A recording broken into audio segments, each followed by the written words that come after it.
Sebab tu ada orang yang dah tunggu nak angkat sumpah nak jadi Perdana Menteri Yathrib waktu tu, Abdullah bin Ubay bin Salul. Waktu tu tiba-tiba dia tak ada support, hilang majoriti, tak ada siapa nak calonkan dia. So dia pun menyelinap menyokong Nabi supaya relevan lah dalam politik tu. Tapi dia kemudian menjadi kepala munafik, hipokrit yang menjadi duri dalam daging. Pun demikian, Nabi SAW sangat politically genius. Ada banyak event yang dah boleh trigger untuk Nabi hukum dia. Dan kalau Nabi hukum, completely acceptable, legal. Tapi Nabi sebut kepada para sahabat, aku tidak mahu dilihat sebagai orang yang membunuh sahabatnya sendiri. Sehingga Abdullah bin Ubay bin Salul ni ada seorang anak dia tu masuk Islam, sokong Nabi tak berbelah bagi. Dan bila ayah dia mati, dia tahu ayah dia kepala munafik. Tapi dia perasaan manusia ni ada feeling manusia ada feeling. Dia pergi kat Nabi SAW, dia minta satu benda yang very emotional. Dia kata, boleh tak Rasulullah, kita kafankan ayah aku ni menggunakan baju kau. Dia try nak, dia tahu ayah dia berada di jalan yang salah.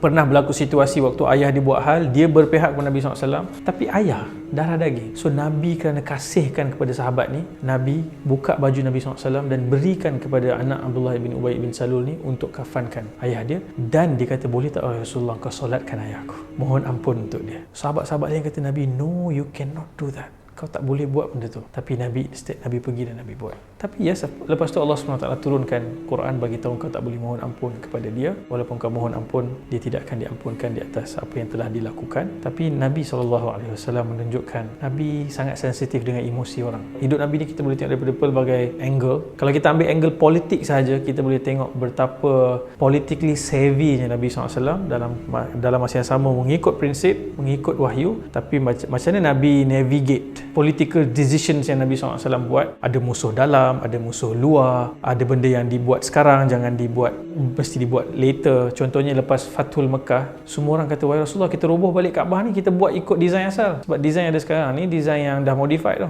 Nabi SAW kata, kalaulah bukan kerana umat ni baru sahaja masuk Islam, aku akan buat. Tapi orang baru masuk Islam, kenapa nak pergi ganggu simbol ataupun binaan yang nanti orang akan rasa, walaupun dia mungkin hanya binaan, tapi Nabi tahu apa value binaan tu. Kita kena belajar ketenangan, dan sebab tu dia adalah kombinasi courage, keberanian, dan juga wisdom, kebijaksanaan. Kalau kita ada courage je, kita akan rosakkan banyak benda instead of membuat pembaikan. Kalau kita hanya ada wisdom, tak ada courage pun tak jadi juga. Kita hanya sembang di bilik kuliah ataupun berusrah ataupun berwacana. Hebatlah sampai ke awan kita bincang, tapi di bumi tu tak ada apa-apa yang, di ground tu tidak apa-apa yang berlaku. Kalau kita bercakap tentang migration ni ataupun migrasi ni, dalam term bahasa Melayu, kita pernah ada polemik kat Malaysia ni, orang rasa sensitif bila kita kata muhajirin itu adalah immigrants. Tapi kalau kita tengok dalam semua konteks ilmiah yang lain, bahkan perkataan muhajirin itu adalah orang yang berhijrah, orang yang bermigrate. Dalam konteks tribalism Arab, masyarakat yang hidup secara berpuak-puak kabilah Arab ni, mereka tidak ada konsep hijrah ni. Itu adalah pertama kali ia berlaku. Dan Ansar ni, orang Madinah pula dipanggil Ansar sebab mereka adalah orang yang menyambut, menyantuni dan berikan tempat kepada muhajir, orang yang berimigrasi. Nabi SAW secara spesifik kalau kita tengok, adakah dia